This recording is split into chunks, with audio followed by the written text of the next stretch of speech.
Hola chicos, ¿qué tal? Muy buenas a todos y bienvenidos a este vídeo, o bueno, mejor dicho, mini vídeo de MedPlus. Lo primero de todo me presento, mi nombre es Miguel Barranco y yo estudié en la Universidad de Cádiz. Y bueno, hoy estoy aquí con vosotros para repasar de una forma muy breve la patología general de la insuficiencia cardíaca. Así que bueno, vamos a empezar ya. Y lo primero nos sería plantearnos definir qué es la insuficiencia cardíaca. Pues bueno, no es más que la incapacidad del corazón para mantener un gasto cardíaco adecuado a las necesidades del organismo, cuando solo puede mantenerla a costa de unas presiones de llenado muy elevadas. Y si os fijáis, no estoy diciendo que el gasto cardíaco tenga que ser bajo, simplemente que es insuficiente a las demandas. ¿Y cuál es la causa? Pues bueno, es muy variada, pero yo creo que lo más importante sería quedarnos con el esquema general de que sobre un corazón sucede una serie de causas predisponentes, que son muy variadas, como por ejemplo una sobrecarga crónica de presión durante mucho tiempo, como en la cardiopatía hipertensiva, estenosis valvulares, también pues por sobrecarga crónica de volumen, como en las insuficiencias valvulares, o si hay una alteración de la contractilidad, como en la cardiopatía isquémica, o alteraciones restrictivas por ejemplo, amiloidosis, etcétera. Pues bien, sobre un corazón que ya tiene este daño, esta lesión, además sucede una causa desencadenante de la insuficiencia cardíaca, que también es muy variada, como por ejemplo que haya un aumento de la demanda, pues por infecciones o estados circulatorios hipercinéticos como en la anemia, tirotoxicosis, embarazo, o también pues si hay una sobrecarga hídrica, ya sea por transgresiones dietéticas o consumo de fármacos como los AINES. También, pues, otras causas desencadenantes sería el aumento de la poscarga o propiamente las alteraciones de la contractilidad. Pues bien, ¿cuál es la fisiopatología de la insuficiencia cardíaca? Pues es importante entender que ante un insuficiente gasto cardíaco el organismo se da cuenta y dispara una serie de mecanismos compensadores. Uno de ellos, que actúa de forma muy rápida, es el sistema nervioso simpático, que por un lado actúa en el corazón aumentando la frecuencia cardíaca y la contractilidad, es decir, que el corazón lata más rápido y más fuerte.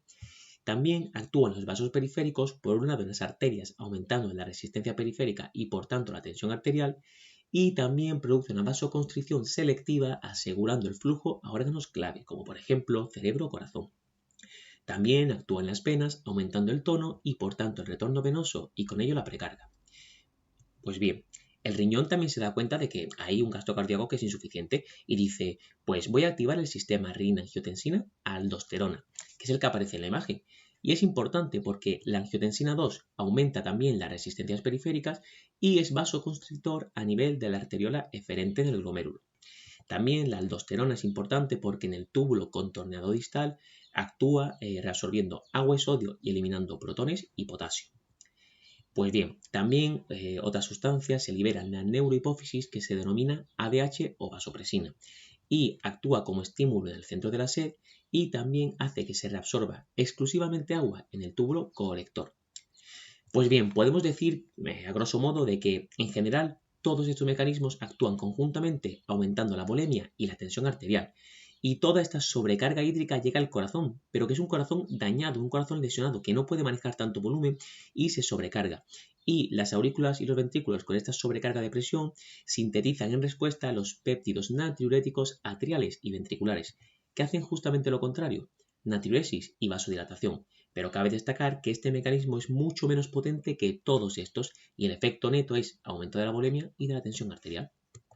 Pues bien, en resumen podríamos decir que inicialmente los mecanismos adaptativos son beneficiosos porque mantienen el gasto cardíaco, pero a largo plazo son negativos porque producen un remodelado miocárdico con hipertrofia, fibrosis, lo cual da muchos problemas como por ejemplo alteraciones diastólicas o arritmias, etc. Y aunque no sea un tema propio de la patología general, quiero destacar que el tratamiento de la insuficiencia cardíaca va precisamente contra estos mecanismos adaptativos, como por ejemplo los beta-bloqueantes anulan el sistema nervioso simpático, o por ejemplo los IECAs antagonizan el paso de angiotensina 1 a angiotensina 2, o pues los antagonistas de la aldosterona pues inhiben la aldosterona. Pues bien, podemos clasificar la insuficiencia cardíaca de muchas maneras, pues en función del gasto cardíaco, de si es aguda o crónica, anterógrada o retrógrada, si tiene disfunción sistólica o diastólica, y también si es derecha o izquierda. Y esto es importante para hablar de la clínica, porque cuando la insuficiencia cardíaca es izquierda, pasan dos cosas. Por un lado, la sangre no sale bien del ventrículo izquierdo hacia el organismo y se crea una clínica, una sintomatología muy inespecífica de debilidad, fatiga, palidez, oliguria, síntomas neurológicos, cianosis, etc. Pero toda esa sangre que no sale se acumula retrogradamente en la aurícula izquierda y en el pulmón, y entonces se produce una congestión pulmonar, que da una clínica más específica, que es la disnea. Y dentro de la disnea tenemos que hablar de la ortopnea, que no es más que la disnea de decúbito, porque el paciente al tumbarse, ese líquido que está en las bases por gravedad, pues se distribuye por todos los campos pulmonares. Y también la disnea paroxística nocturna, que es que cuando el paciente se tumba, ese líquido en el intersticio se reabsorbe en los capilares y actúa como una infusión real de líquido. Entonces los capilares pulmonares se congestionan más y el paciente se despierta como con sensación de ahogo y tiene que incorporarse. Y esa es la razón de por qué los pacientes con insuficiencia cardíaca duermen incorporados con almohadas. Si auscultamos, pues bueno, podríamos escuchar estertores crepitantes, si hay edema en los alveolos, o roncos y sibilancias, si hay, por ejemplo, en los bronquios, y en el corazón, pues podríamos escuchar tercer y cuarto tono. Y en la radiografía, pues también veríamos varias cosas, pues por ejemplo la cardiomegalia, derrame pleural y conforme va progresando esta congestión, veríamos inicialmente una redistribución vascular hacia los vértices, luego una dilatación de las arterias pulmonares y si prosigue veríamos un edema intersticial en forma de líneas A y B de Kerley y un edema alveolar, que es lo que vemos aquí en esta placa de tórax en alas de mariposa. Pues bien, la clínica derecha, pues si sucede en el contexto de una insuficiencia cardíaca izquierda, la clínica izquierda mejora.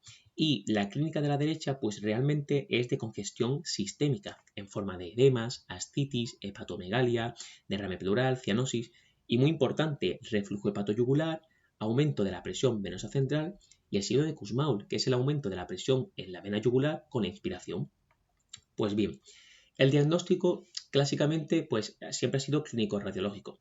Es importante hacer un electrocardiograma, una analítica general, pero yo me quiero centrar en que es muy importante el proBNP o péptido natriurético cerebral porque tiene un alto valor predictivo negativo.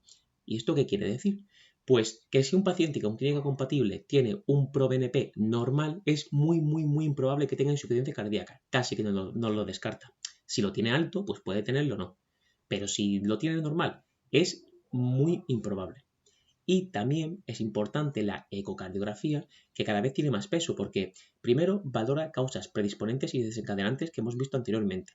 Y también pues valora toda la estructura del corazón, las válvulas y pues la función también sistólica y diastólica. Pues bien, antes de terminar, quiero ver esta pregunta del MIR 2011 que nos habla de un paciente de 78 años con miocardiopatía dilatada y que también tiene una FA crónica. Y nos preguntan, ¿qué fármaco debe ser evitado? Pues fijaros, enalapril es un IECA y el carvedilol es un betabloqueante. Ambos son pilares fundamentales del tratamiento de la insuficiencia cardíaca, o sea que eso se pueden dar. El acenocumarol, un anticoagulante, pues para la FA también suena bien. Y la digoxina es verdad que se da en algunos casos, ya no tanto, pero de insuficiencia cardíaca con FA. Pero lo que está claro que no se puede dar o no se debería dar es el ibuprofeno, que es un AINE, porque, como hemos visto antes, es una causa desencadenante de la insuficiencia cardíaca. Así que nada, esto es todo, espero que os haya servido la clase y bueno, muchísimo ánimo. Un saludo.